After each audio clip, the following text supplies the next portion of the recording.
I'm Jo Clark, and thanks so much for joining me today. This is the Redefining Midlife podcast, a podcast designed for the 40-plus woman who is determined to challenge society's myths and beliefs around midlife.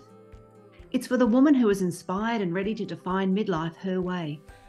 Join me each week as I chat to health and wellness experts for up-to-date information on how to live well, as well as some special conversations with incredible everyday women redefining what midlife can look like. Here's to making our next half of life even better than the first. Today's special guest is a woman who has definitely had more than her fair share of what she terms disasters in her life. Kat Finnerty faced adversity from a very young age. In her mid-20s, she was diagnosed with MS and was told she'd be in a wheelchair by the age of 40.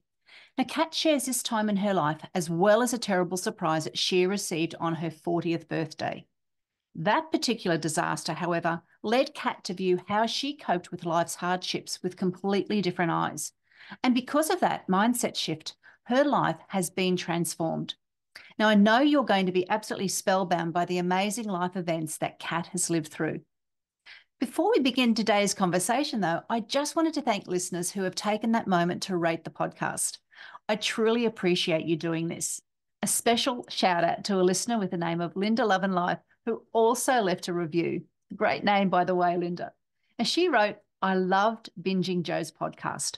Bursting full of practical advice from experts in their field, Jo asks thought-provoking questions to bring clarity to midlife. Keep it coming, Jo." I sure will, Linda. And thank you again so much for your kind words. Now, without further ado, let's begin. Welcome to the Redefining Midlife podcast, Kat. I'm really looking forward to you sharing your stories with the listeners today. Thank you for having me, Jo. Now, by the time we get to midlife, the majority, if not all women, have gone through some sort of hardship, adversity, and difficult times. And you've had more than your fair share of these events, which we're going to be talking about more today. And you've termed these various events as disasters. And that was a part that forms part of the title of your book that we were talking about as well. And some of these disasters have given you the lessons of life that help you cope with the next disaster that might unfold in your life. So we'll talk about some of the other topics that you discuss in your book as well, including radical acceptance, gratitude, and impermanence. But before we do that, I want to just set the scene for everybody about who Kat is, and we'll get a better idea of who you are and where you've come from. So, Kat, first of all, you're a Canadian living abroad, and we'll dive a little bit deeper into your past. Can you tell us where in Canada you grew up and a little bit about your early years growing up there? Sure, yes. Well, I grew up in Toronto. I'm the eldest of 5 children. We had 5 kids in 8 years, my mom. Wow. So we lived in a tiny little house, 3 bedrooms and 1 bathroom. And it was very, very small space, and it was a madhouse. It was chaotic. And from a very young age, being the eldest of, 5 kids, I always said, I will never have children. It's like so much work and chaos and but my mom was Czech, so my mom came over as a refugee from the Czech Republic. She escaped the Russians in 1968 during the Prague Spring, and they came as refugees to Canada. So she was brought up in communism, and what's really interesting, she could never go back while for many years, because it was communist, and if she went back, she'd be arrested as being a defector. So she had a very different view on life, I think, growing up in communism with so little, and then coming to Canada and there's so much. Yeah. And probably you wouldn't have realized that as much as a child, but looking back now through adult eyes, you probably can understand that a little bit more from where your mum, what your mum saw. I think it wasn't until I actually went to the Czech Republic in my 20s that I understood and spoke to people there what they actually went through and how incredibly lucky. We don't even think of it, but we live in a free world where we can say something, and not even as a child, if she spoke out against the government, her parents would go to jail. So I think that in itself, that we have this freedom of speech, and our children can speak without the threat of going to jail or horrible things happening to your family just from your speech. Yeah, that's it. We take a lot for granted, don't we? We Mm-hmm. feel like we're really hard done by sometimes, but yeah, when you compare what other people in other countries have to put up with, it's quite phenomenal what sort of life we've got. And my dad, he was born during the Second World War, so he didn't see his dad for 4 years. And then post-war England, there was not much money. So frugility was drummed into me from a very young age. Like Okay. if you didn't need it, you didn't get it. You know, a Yeah. family of five, middle class working family with two parents that were used to like living quite frugally, and that is exactly how we live. Gotcha. Yeah, no, that's Mm-hmm. that's an interesting story and background that you've got. Now, I understand, Kat, that your mum passed away on your 12th birthday. Looking back now, what sort of impact did that have on your formative years?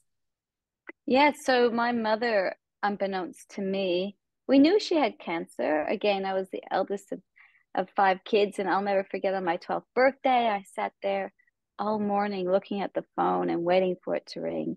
Oh, And my dad made me go to school. And when I got home, everyone was saying happy birthday, and all these people were dropping off food. I'm like, oh, hey, isn't this great? I feel like a rock star. But I was from a small community, and of course, five kids in one school, and everybody at the school knows that the mother of this family is about to die. So there was a lot of community support, and so my dad got home about dusk that day, and I'm standing there in all my new clothes I got for my birthday, and he said, "Your mom just died," and it was, and he said she had committed herself. She'd slipped into a coma the week before, and she said, I'm going to live to my firstborn's birthday. Like, I will not die. And he said she lived in a coma and just died on my birthday. And I said, that's awful. Like, why would she choose my birthday to die? And he said, it was her incredible gift. She's showing you the power and the strength of the human spirit. And so I've never been upset or devastated. People say, "Oh, your birthday must be a sad day." I said, "No, it's an empowering day. It's a day where another human being fought to live to my birthday to show me what the human spirit can do and the strength we actually have inside and the power, yeah. which is amazing." She woke up out of her coma on my birthday and was humming "Happy Birthday." Oh, And some friends' parents happened to be there, and they said, "Why is she singing Happy Birthday?" And they realized it was my birthday that day. And my dad said to me something I'll never forget. He said, "In life, nothing is permanent. Nothing. Everything you have now, you will lose. But the length of time you suffer when you lose something is entirely up to you." mm, So I always realized that the length I hung on to pain was my choice, and that this too shall pass. He said, "This pain too shall pass. The length of time it takes you for this to pass is your choice." And so, yeah, I chose not to see my mother's death as a tragedy, but rather as a lesson in impermanence, and a reason to live my life more fully because she could not. mm. That's a really great example of a circle of life, isn't it? That your mother gave birth to you, you're celebrating your birthday, and that was the day that she chose that she was going to be having her last breath. Yeah, that's an Mm-hmm. amazing story. How did the rest of the kids in your family, the children in the family, deal with that? I mean, you at 12 and being the eldest, like you've got a good understanding or a better understanding of the concept of death. How did your siblings deal with that? Yeah, look, fortunately or unfortunately, it was reality. So we Yeah. are all, my dad's always been someone who practices radical acceptance, which is one of my principles in my book. Is radical acceptance. It's like, if something's happened, you deal with it. You might not have wanted it to happen, but if it's like this now, what's the best thing for you to do for your present happiness and your future happiness? And that's how my dad sort of got us through that period. He's like, okay, none of us wanted her to die, but let's move on. So he immediately hired a woman who came in 9 to 5. And I'm sure my youngest sister, she was only 3 at the time, Tracy, and Toronto is very multicultural. And every day there'd be a different woman at our house. And my dad is British through and through. Garlic was a foreign food. So he was so fussy. And we'd get an Indian woman cooking us food, and a Jamaican and a Sri Lankan. And, he'd be like, eat your dinner. And we'd be like, you're not eating yours. Because, and so, but it was sort of a seamless transition. And he's someone like, okay, we stay home for a week, then we move on. So the length of time we suffer, and then we just move on, get on with life. And that was it.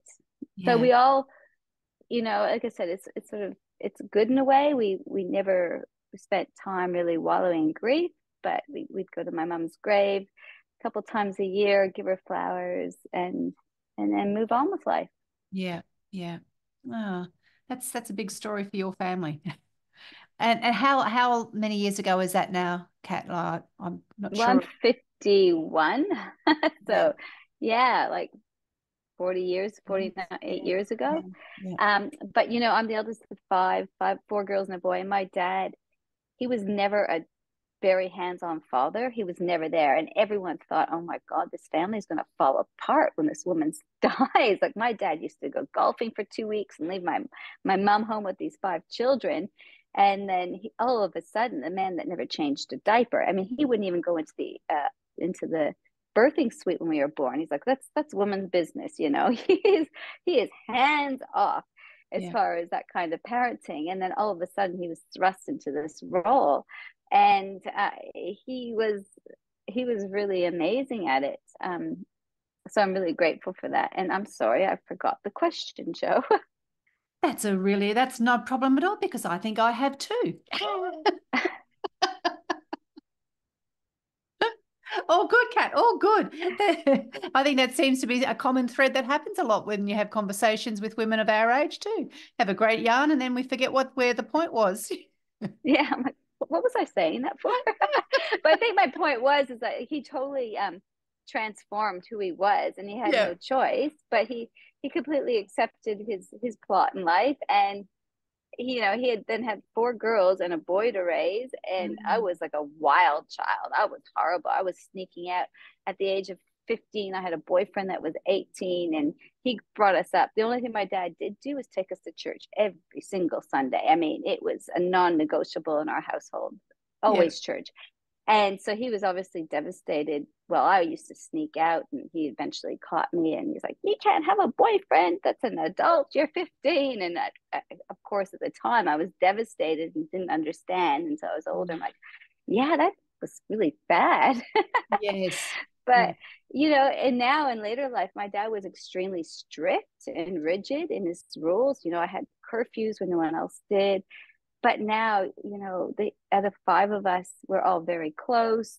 I'm the only one that's had a divorce. Oh my God. Everyone, my whole family, we're just really close still to this day. Oh, that's so lovely. I'm really grateful for that. Yes, yes. Now, also growing up as a teenager, Kat, you suffered from migraines and periods of mental ill health as well. What sort of help or support did you receive during that period of your life? Well, from a young age, I had migraines. From the age of 6, I had really horrific migraines that just sort of, I was given these pills, and they said, if you take these pills when you feel your migraine coming on, you can stop it. But the problem was my migraines came from things that often brought me happiness.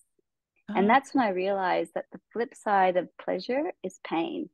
And also like chocolate, cheese, those things in life that you're like, oh, I want it. It's like, oh, but it hurts me, but I want it anyway. And it's when I really realized that, for every joy, there's a sadness. For every ecstasy, there's an agony. And one thing I really learned through my migraines, which I didn't realize it at the time, was a form of meditation. So my migraines would hit hard and fast. And I'd never want to take these pills because I was usually about to go do something fun. And if I told my parents I was having a migraine, they'd have to give me a pill and they'd tell me to go to bed. And I'm like, I don't want to do that. So I kept pushing the envelope, and every time I'd like end up vomiting on someone's carpet all the time. And they'd be like, ah. But I really realized my migraines that if I just lay still and breathed into the pain, I could allow it to go. But the more I tried to fight the pain, the more I got upset because of it, the more pain I'd feel. So I almost learned to meditate through it, and I allowed the pain to just melt away when I was calm and breathing. So I learned a form of meditation from my migraines. Huh. And I learned that when I got upset, they got worse. And when I was calm and breathed through it, it was better, which I was able to carry through life. And then, yeah, when I was on my 16th birthday, you asked me about my mental health, and I had a boyfriend when I was 15, and he eventually turned quite violent, and it was quite a bad relationship. And so when I was 16, I was isolated from my friends. He didn't let me have friends, and I got to the point where I was suicidal. And I thought, my dad was hating on me because I was sneaking out of the house and skipping school. And he was like, I love you. I will always love you, but I don't like who you are. And I just, got to that point as a teenager where I lost that. I didn't wanting to live. I felt like I was overweight when I wasn't, and I was ugly, and I didn't have a mother, and I had this horrible boyfriend, and my dad didn't like me. So I thought, I'm going to jump off a bridge. And I literally, I sat down my 16th birthday, and I took a big handful of Tylenol, Panadol, and I chugged half a bottle of vodka, and I snuck out my window, and I walked to this bridge over this ravine, and it was a great big jump, a great big bridge. And I was about to jump over the bridge, and my dad, for my birthday, had given me a bracelet from my mother. And this bracelet kept hitting the side of the bridge, and it just woke me up. And I thought, if I do this, if I end my life right now, I will end my pain, but I will transfer my pain onto everyone else. They will wear my pain. And I thought, my mom didn't have a choice whether she lived or died, but I did. And that's when I decided not to jump. And then my dad happened to, I guess, go in my room for some reason and saw the note, and he pulled up behind me and threw me in the car. And he said to me, he was always smoking, and he grabbed me by the scruff of the neck and threw me in the front seat, and he had a cigarette in his hand. He's pointing it at me, and he said, "Don't you ever do that again. If you do, you are grounded." And we just both started laughing. And yeah, and then that was it. So I was never grounded again. And he did give me a lot more freedom. Yeah. Because a part of the story too, which is funny, is he decided to take me to the doctor, because we didn't really go to psychiatrists and stuff, or counselors in the day. They took you to the GP. So my dad took me to the family GP, and the GP didn't even speak to me. He called him into the office, and he came out, and he was like, "Let's go, get in the car," And he said, "I've decided to let go and let God. I'm going to let you make your own choices." And that was it. And I thought, yay, I won, good. Dad's not going to be there to discipline me anymore. But that wasn't necessarily a good thing, but that's what he had to do. He realized that not every problem was his to solve. And that was a huge one for me moving forward as a mother. It's like, not every problem is mine to solve with my kids. Yeah. And my kids are older now, but it's like, let them live their life. Let them make their own mistakes. That's how we learn. Yeah. Yeah. Huh. That's Now, their journey. We're moving on then. The next big, inverted commas, disaster that you've got is a serious motorbike accident in Bali. So what's the story behind that one, Kat? Well, that was me, being from Canada and wanting to go to the land down under, I was so, wow. And on the way over there, my ticket was via Bali. I'd never heard of Bali. I was 24 years old. It was 1996. And then, of course, they drive on the wrong side of the road over there. So I ended up getting cleaned up by a motorbike and having a nasty gash in my leg and nearly losing it. And it took months and months and months to heal, and nearly needed a skin graft. But yeah, so that was sort of the motorbike incident. But it really taught me that, the things happen like that. 1 minute you're out going for a run, and the next minute, bam, you're laid up, and the threat of losing a leg, and that everything's impermanent, and that the scars, I think the scars that we have on our bodies, physically and mentally, they just prove that we showed up for life. Life is not about avoiding these things. It's about collecting them and going, yes, look at this, is like this emotional scar. It's like, yes, it's healed, but I'm stronger for it. And I think that's really helped me to realize that we need these things to happen. Now I always look both ways before I cross the road. I bet you do. Yeah. And you were on your way, you said, to Australia at that stage. So how old were you, and what age were you when you landed in Australia?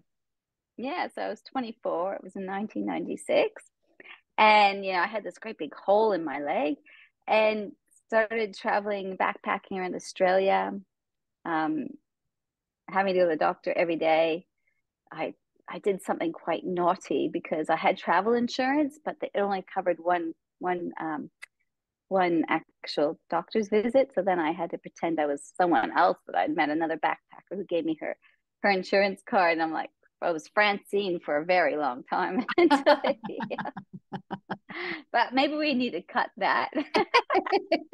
It's in the past. I don't think they've got bigger things to worry about now. So in your mid-20s, and so 24, you got to Australia. You had you end up getting a diagnosis of MS. Did you have symptoms that led you to have further tests? Or what happened with regards to that? That must have been a massive shock at that age. Yes, Joe. Actually, a little bit of an aside. Back when I was in my early 20s, before I came to Australia, I happened to go to this bachelor auction. I had a friend, I was working at a gym, and my friend was a bachelor in this bachelor auction for the Multiple Sclerosis Society. And just before the gala event kicked off, I mean, it was like $250 a ticket. And these bachelors basically came with these amazing holiday packages, and people would bid on them. Mm-hmm. And the lady started talking about her life. And this woman was in a wheelchair. She said she was 34, 35 years old. She got MS when she was like, after her first baby was born. She was blind. She could hardly eat anymore. She lived in a nursing home. And I thought, oh my God, that's horrendous. I would never want to live like that. Like, imagine like 35 living in a nursing home. Like, I thought, how can this woman do this? So fast forward to, I'm 25 years old, and I'm working out in the gym, and I got a pain in my shoulder. And this pain was burning. And eventually I got to the point where I couldn't use my arm anymore. Like, I lost complete use of my right arm. And it took a long time for me to go to different doctors, but eventually a neurologist said to me, basically it's demyelination. He put me on steroids for 4 days. I mean, I couldn't even hold a pen in my hand. One day I was at a restaurant with friends, and my hand was on top of the candle. I didn't realize it until my sleeve caught on fire, and we could smell burning flesh, because I couldn't feel anything. My arm couldn't do anything with my right arm. And so the doctor said, if this happens again, it's multiple sclerosis. And I'm like, no, this is never happening to me again. Never, never, never. And I just went on with my life. But then I ended up getting married. And when my first son was born, I lost the use of my left leg. He was about 2 weeks old, and I got out of bed in the morning to go feed him, and I fell flat on my face and realized my left leg no longer worked. And I was like, oh my God. I knew right away that I had MS. And the doctor said, and I was 27 at this time when the diagnosis was confirmed. And the doctor said, you've got MS, and you should be okay until you're 40. You should be able to walk until you're 40. And he said, don't have any more children. Just be happy with your one child. And for the rest of your life, you'll be on these injections that will not cure you. They won't cure you, but they'll reduce your relapse rate by 30%.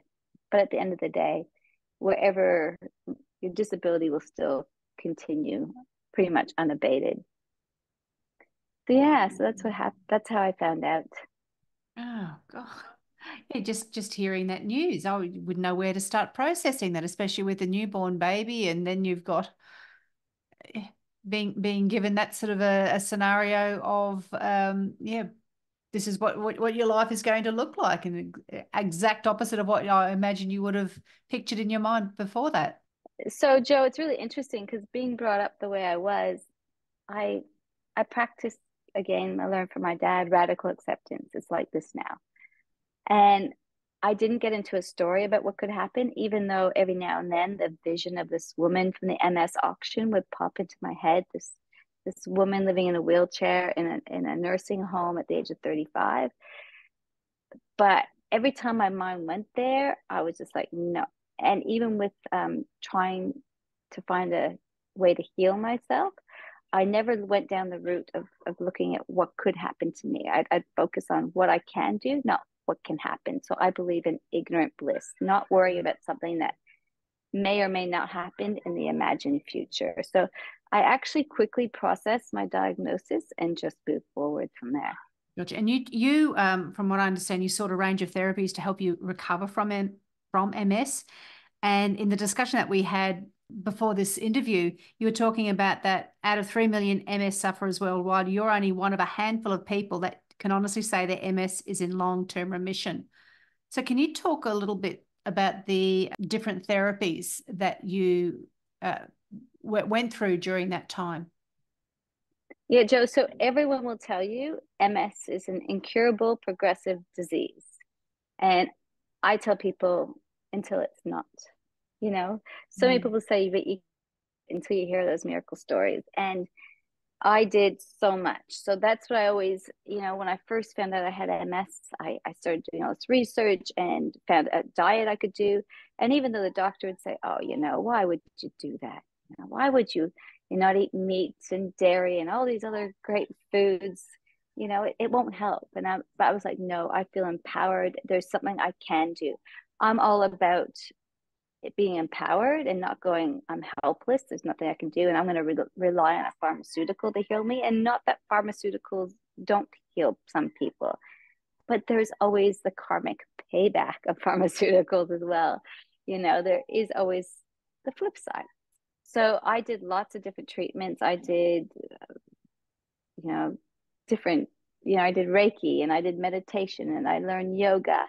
And I investigated bee sting therapy. I investigated taking worms, and giving myself worms. I did a lot of bovine stem cells. I bought every potion, healing lights, infrared saunas, you name it, crazy diets. I did it. I went to Israel and I had a stem cell transplant that cost $40,000. I did so many different drugs, CCSVI, a treatment where they go in and they go through your jugular vein and expand your veins. So yeah, I did many, many drugs.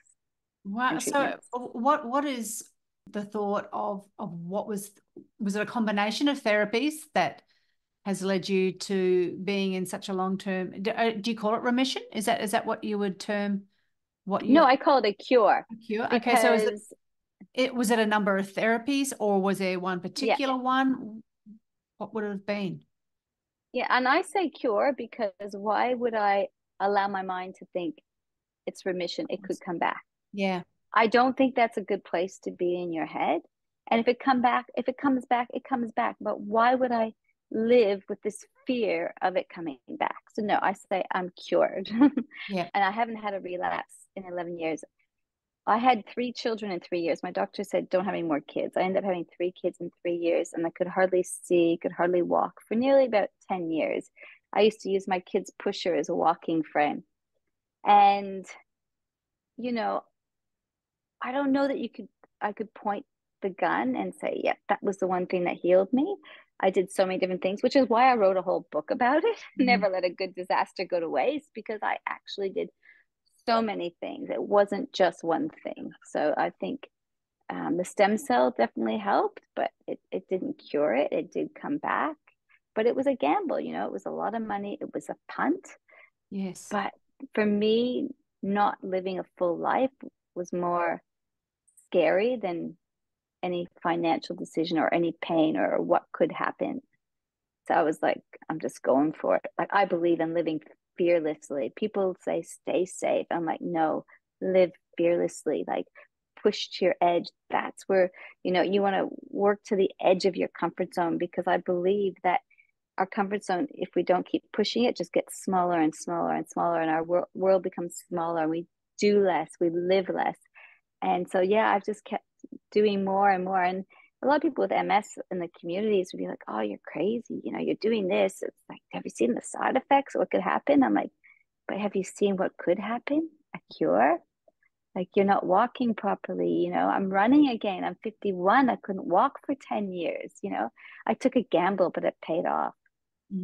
So do researchers then, Kat, they must be absolutely floored by what you've been able to do and how you're living now, and your range of abilities, and the fact that you don't have any of the symptoms of MS. Are they keen to research you as a case study?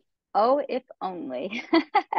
You know, I love it when doctors go, oh, whatever you're doing, keep on doing it. I'm like, why don't you ask me what I'm doing?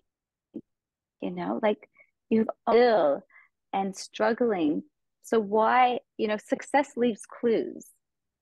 So why aren't you looking at those clues and going, okay, this is work for this person, maybe it'll work for some other.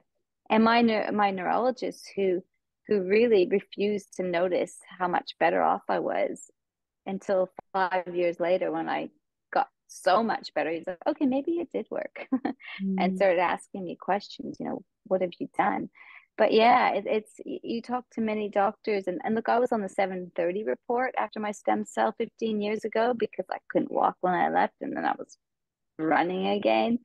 So the evidence is there, but I think this just proves that a lot of people, you know, refuse to believe things. The mind is so powerful that even though the evidence is there, they don't believe it. But yeah, it's really disappointing. And I always believe that people say you can't do something until someone goes, oh, I did it. 4-minute mile. Oh, you can't run a 4-minute mile. Oh, you can. That's it. You believe, and that's a lot of the work. So a lot of that, Kat, is very similar to what you're talking about there. Just reminds me so much of the work of Dr. Joe Dispenza when he go. I don't know if you probably. I am, yeah. Very aware of his sorts of work, and that's a lot of the things that he says. It's not until other people see somebody else with the same illness or disability being able to change and have a completely different diagnosis, prognosis, and then once people have got that evidence, they then believe that they can do it too. And so it does happen. Yeah.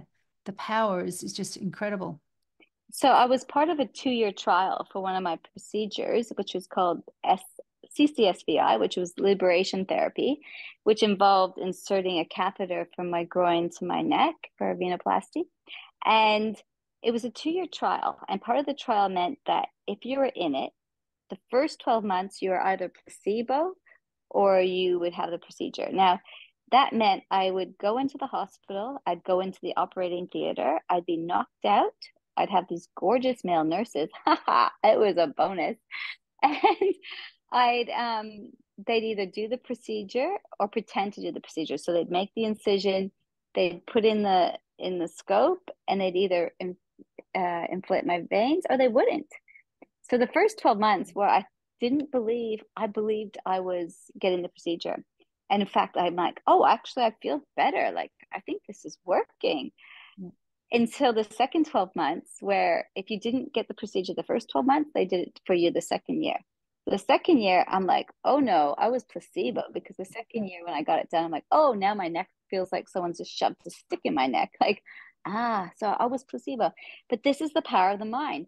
You know, that I was at the Alfred Hospital in Melbourne, and they book an operating theater. You know, they give you drugs. They have anesthetists there. They have the radiologist there. They have to do all this because the mind is that powerful. The mind is so powerful that sometimes the placebo works better. So that's why they need to do this training. So if we know the mind is so powerful, why are we not using it more? That's right. Yeah, no, I find it all absolutely fascinating, and I just love the story of you, and that what you just explaining then, that placebo effect of the power of the mind, and how you believe that was your first year that you were undergoing a treatment and there were going to be benefits to you. Yeah, it's just absolutely fascinating. So you were married and you had children at the time of your MS and going through all of the various trials and all of these procedures. And just hitting upon again, once again, Kat, like your birthday seems to be a huge catalyst for big life events for you. So on your 40th birthday, you experienced the biggest shock up to this point of your life. And it's quite a story. Your book goes into this time of your life in a lot of depth. But can you just share with the listeners the abridged version so we can jump forward to how you cope with this new disaster in your life and where that has been a springboard for you to be where you are today? Sure. So on my 40th birthday, I was scheduled to go in for my second year of my trial. And my daughter rang me just as I was about to go into the operating theater. And she said, she was in grade 6 at the time. My kids were in grade 6, 7, and 8. So 12, 13, 14. She said, "Happy birthday, Mummy." I said, "Oh, thank you, darling." She says, "Oh, yeah. And guess what? Talia slept over in your bed last night." I'm like, "Ah, did she now?" uh, Talia being a friend of ours. And so I got out of hospital, drove 4 hours back to Drudgery, a town I lived in, and my husband happened to leave his phone. And, I looked at his phone. I'm like, "Oh, okay. Right. There's an affair happening." He came home that day, saw me, realized I knew, and he said, "That's it. I love her and I'm leaving you. Goodbye." And that was it. My 15 years of marriage, 3 kids, just got out of the hospital with this trial, and I was gutted. I was devastated. This sort of stuff happened to other people, but this stuff didn't happen to me. But of course, now it had. And I didn't know what to do. I wanted to either drink myself into a bottle and never come out, or eat everything and crawl into a ball. And I was devastated. And then I spent the next 12 hours that night contemplating my life and my marriage. And then by the time the morning broke, I realized I had a choice. I could suffer for 12 hours, 12 days, 12 years, or a lifetime. And I chose 12 hours. And during that night, I had 12 epiphanies basically from my past, from all of my disasters in my past. And I overcame the disaster in 12 hours. And by the morning, I was happy, content, sending them love. My daughter got out of bed and I said, "Hey, guess what, honey? Your dad's got a new girlfriend, which is great. It's Talia. We love her. How do you want your eggs, scrambled or fried?"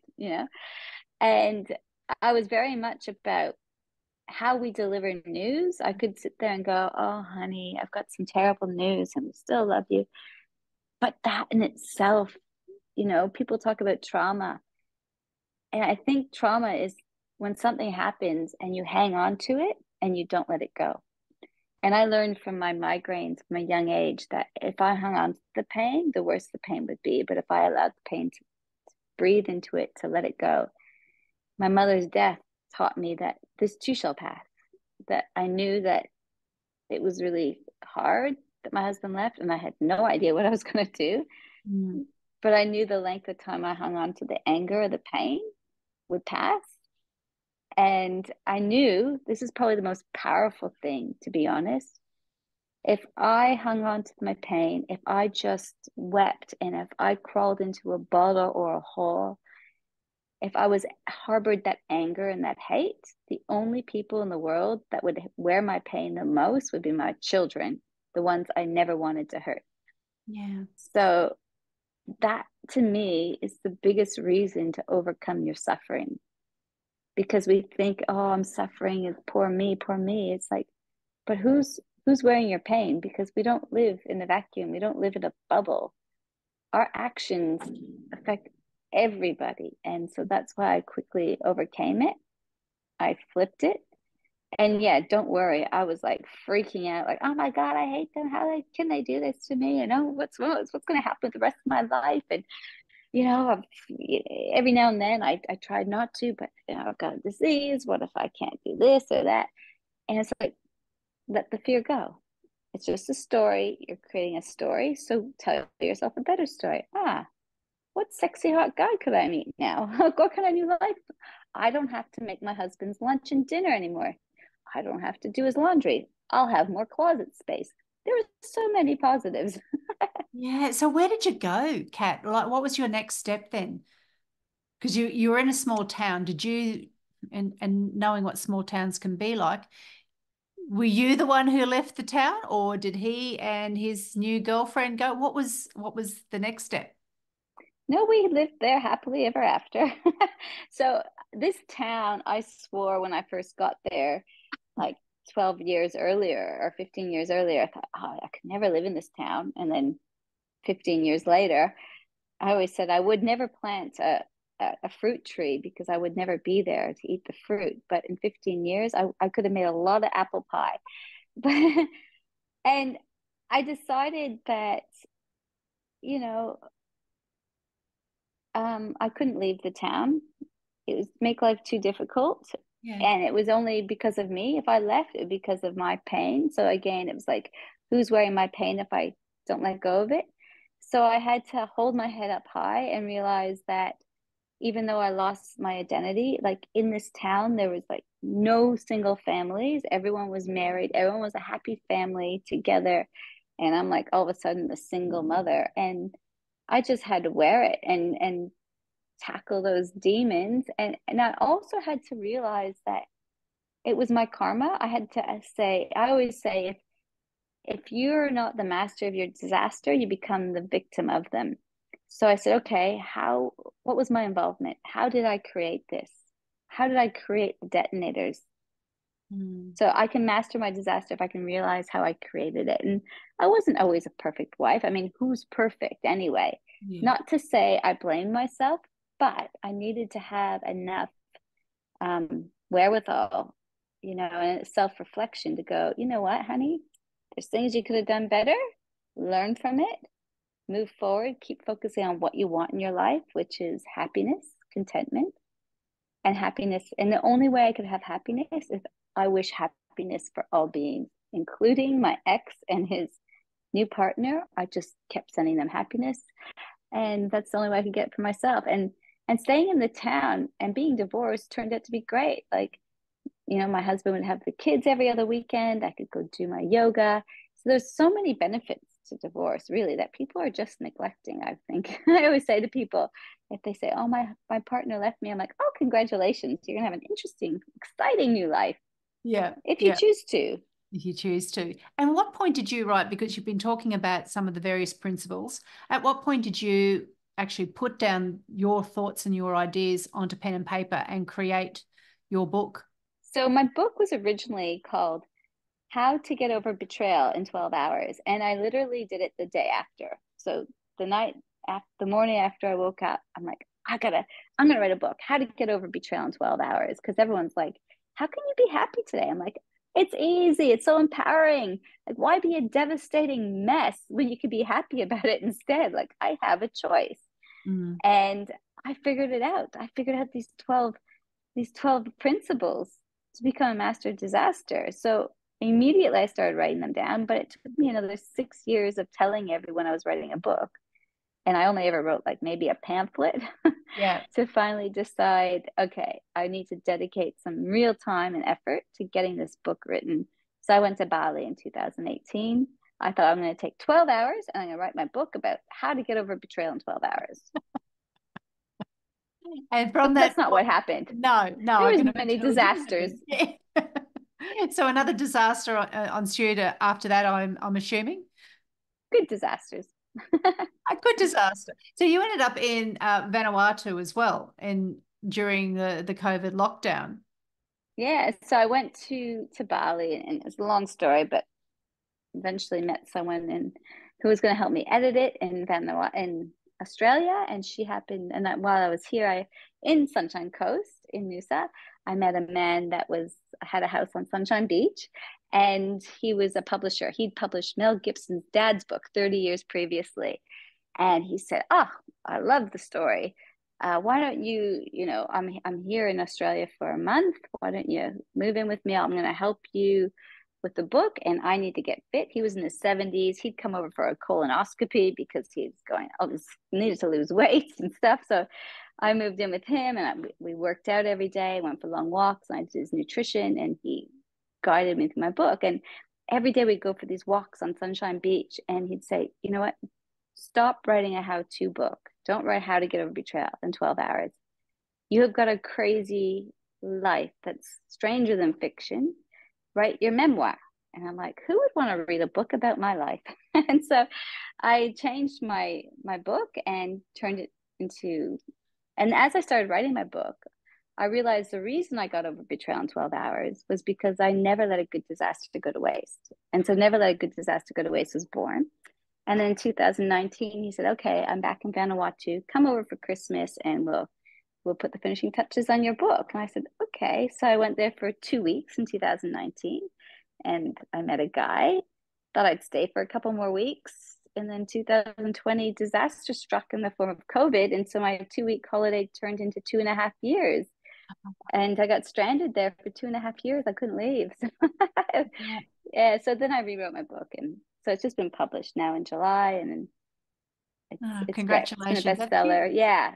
That's huge. It's been huge. Yeah. And with Vanuatu, is that a place where you're calling home now, or is Australia your home? Where is home for you? Is there a place? I always say my home is where my hat is. I still own a house in Jerilderie. My underwear are probably still in my drawer. I rent out my house. I haven't been back. But I really believe that, home can be anywhere. I used to think, that the roots, or you need a house, but really it's the people around you, and anywhere can feel like home if you choose to allow it to feel like home. So yeah, but Vanuatu, definitely, I love it. It's the most disaster prone country in the world. So in that 2.5 years there, I saw 3 tsunamis, I had 4 cyclones, earthquakes weekly. I mean, we're always having earthquakes. I saw numerous volcanoes going off. But Vanuatu's got the happiest people on the planet. They're so resilient. There's no government there. There is a government, but there's no government safety net. There's no one there to say, oh, your house blew over in a cyclone, we'll help you. During COVID, we got hit with a massive cyclone that devastated many of the islands. And the only, the locals, they're just like, oh, well, we'll just build a new house. They just go into the bush, cut down some bamboo, and they just whip up a new house. And they're so resilient. They don't rely on anyone else, but they're a real strong sense of community. It's about we, not me. There's no individual there so much. They realize that, it takes a village to raise a child. And I think that's like in life. I think I hear it a lot, especially you do worry about yourself. It's like, but the thing is, that causes a lot of depression. When you're only focused on yourself and you do you stop recognizing the impacts of our actions on society, or what society needs, or what other people are going through. So it's more about, what can I do to make others happy?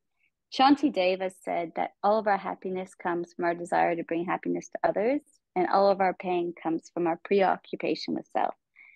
So I think happiness is more about thinking more about others and less about self. And Vanuatu is very much evidence of that. Yeah. And do you talk about that time of your life in your book as well, Kat, and what you've learned from that community? I do speak a little bit. That's more in my second book, which is called Kat's Tales of the South Pacific, which isn't out yet. So Never Let a Good Disaster's out, and the podcast is coming soon. And really excited about people sharing their good and bad disasters. Like I have a lady coming on who, their fires came through, and so then now they make a smoked product because all their stuff was wrecked with smoke. But it's like, oh, it could be a smoky product. Yeah. So it's like things that might look like a disaster, but at the end of the day, sometimes they're often blessings. Yes. And in Vanuatu, the people they don't live in victimhood mentality. I think a lot of people love to live as a victim. It gives them an identity and it gives them a story. But that's not the case in Vanuatu. People just are very happy. They just get on with the job. There's no one there to rescue them. So they're just happy, content, and just keep being really resilient, pushing forward. Yeah. Yeah. So, Kat, you've packed a lot into your life so far. We've got decades more of life and living yet to go. What are you most looking forward to? So I run retreats in Vanuatu, basically based around a project I have there. So while Vanuatu is amazing and beautiful, and food just grows everywhere on trees. There's a severe lack of protein, which results in babies' brains not developing in utero. So I'm involved in a project called 1,000 Days of Life, and it's to teach people how to cultivate eggs from chickens, because everyone's got chickens, but they don't really understand how to breed them and how to house them and how to feed them for egg production. So if my goal is to get 1,000 families this year to have just a backyard, 3 or 4 chicks or chooks that are laying, so that they're having some protein. And that in itself will change so many lives, because if their brains are stunted, their development stunted from that very early beginning of life, what hope is there? So I'm really excited about that, and people coming to my retreat and being involved in this project. And that's so, fabulous. yeah, I'm really excited to see. Yeah. And then my course is launching too, my overcome suffering and betrayal in 12 hours. So people that are suffering from a disease, imagine getting the diagnosis of cancer, but being okay with it in 12 hours. Or imagine someone betraying you and getting over it in 12 hours. And what would this world look like if people are going through separation and divorce with kids, but sending each other love rather than hate? Both things take equal amount of energy, love and hate, with a very different results. Yeah. And the fallout will be very different. So my goal is to change the story and lives as much as I can, and spread another way of doing things. That's an amazing mission you've got ahead of you. So congratulations on having that foresight and having that vision, and wishing you all the best for it to all unfold. Thank you, Jo. Yeah. So, and also, Kat, the links to your book, links to your website, and all of that information, people can find in the show notes as well. So, look there for everybody. Yep. So I've got the 12 principles to become a master of disaster on my website, Kat Finnerty. So you can go on there, see the 12 principles, print them out, live by them, stick them on your refrigerator. Yes. And then, so all that's on there. There's also a link to my audiobook on YouTube. So if you just go to Kat Finnerty on YouTube, you can listen to the first few chapters of my book, and you can go to Amazon and grab the book too. Oh, that's wonderful. And Kat, as we wrap up our chat today, I'd love you to answer my closing question. What do you hope 80-year-old Kat will say about current day Kat? She did it. She's just a girl that decided to go for it and did it. She did a lot. She's packed a lot. But that's often the hardest part. It's like, you can have all these ideas, but it's execution. Yeah. I'm hearing it. It's like, she did it. That's it. Well done. Kat, wishing you all the very best. 2024, you've got a lot happening this year. And we're in the very, very beginning. So just imagine what you're going to have done in the next 12 months. It's going to be a really exciting time for you. So all the very best. And thank you for sharing your amazing story with us today. Thank you so much for having me on, Jo. Thank you. It's been a pleasure. Thanks so much for listening and sharing your time with me today. I'd love you to hit subscribe on Apple Podcast or your favorite podcast app to keep spreading these empowering messages. Please share this podcast with other incredible midlife women in your world. Join me again next week for another redefining midlife conversation. Thanks again for tuning in.